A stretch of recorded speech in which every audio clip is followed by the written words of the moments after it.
أهلا بكم مشاهدينا الكرام إلى هذا الفيديو الذي أحدثكم فيه عن طارق صالح. عدنا لكم بعد استراحة محارب من إجازة العيد، لكن حاولت أغطي أكثر قدر ممكن من الأخبار المستجدات. طارق صالح يظهر في محافظة جديدة ويغادر العاصمة المؤقتة عدن. ما هي التفاصيل بهذا الفيديو؟ أرجو أن تتابعوا للنهاية وتقولوا لي رأيكم بالتعليقات مشاهدينا الكرام. أما التفاصيل: ظهر عضو المجلس الرئاسي قائد المقاومة الوطنية العميد طارق محمد صالح في محافظة يمنية جديدة تسيطر عليها ميليشيا الحوثي الانقلابية بعد مغادرته العاصمة المؤقتة عدن.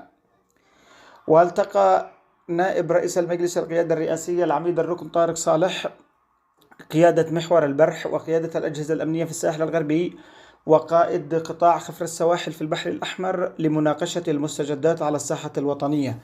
وقدم نائب رئيس مجلس القيادة الرئاسي للحاضرين التهاني وعبرهم لكافة ضباط وأفراد المقاومة الوطنية والقوات المشتركة والجيش الوطني وكافة التشكيلات العسكرية المرابطة في مواقع الشرف والبطولة، وذلك للتصدي لميليشيا الحوثي بمناسبة عيد الفطر المبارك.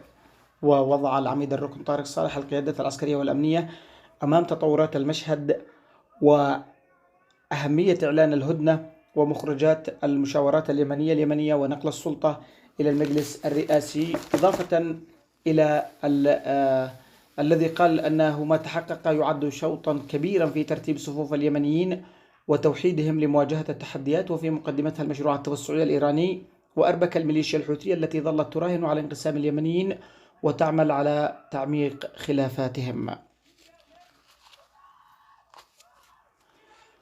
ولفت العميد طارق صالح إلى أولويات المرحلة القادمة للمجلس القيادة الرئاسي، وهو تحسين الخدمات والأوضاع المعيشية للمواطنين في العاصمة المؤقتة عدن والمناطق المحررة، وتقديم الأمن والاستقرار والتنمية وإحلال السلام الذي ينهي معاناة اليمنيين سلما أو حربا. وكذا نائب رئيس مجلس القيادة الرئاسي دعم الجهود التي تبذلها الدولة الشقيقة والصديقة لإنجاح وتثبيت الهدنة كخطوة نحو وقف شامل لإطلاق النار، رغم عدم تقديم الميليشيا الحوثي أي تنازل وعدم التزامها ببنود إعلان الهدنة وخروقاتها المتواصلة لوقف إطلاق النار في مختلف الجبهات، واستغلالها الهدنة للتحشيد وتحريك العربات والأسلحة الثقيلة لجبهات جنوب مأرب واستمرارها في فرض الحصار الغاشم على تعز. وأشار العميد طارق صالح إلى ما قدمته الحكومة من جانبها من تنازلات منذ دخول الهدنة حيز التنفيذ والحرص على تخفيف المعاناة عن كاهل المواطنين بمن فيهم الواقعين في المناطق الخاضعة لسيطرة الميليشيا، وذلك عبر منح التصاريح لسفن المشتقة النفطية عبر ميناء الحديدة وتقديم التسهيلات لتشغيل رحلات من مطار صنعاء وفقا لإجراءات معمول بها في مطار عدن وسيئون.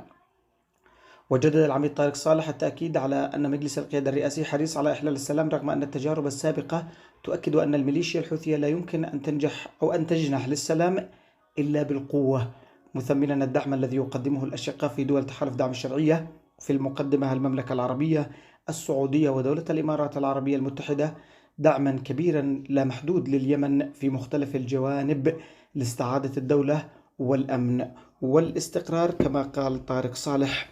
وترأس اجتماعا يعد هو الاجتماع الأول والأكبر لطارق صالح في هذا المكان مشاهدينا الكرام. وطارق حريص بالفترة الأخيرة على إطلاع جنوده وقواته في الساحل الغربي على كثير من التفاصيل وأيضا التحركات. مراقبون رأوا بأن تحرك طارق صالح إلى الساحل للمعايدة وأيضا للبرح وإلى تعز وتحركات كبيرة تعد في إطار ترتيب صف الحكومة اليمنية الشرعية من أجل الاستعدادات للسيناريوهات المقبلة سلما أو حربا. شكرا لكم مشاهدينا الكرام، دمتم في رعاية الله.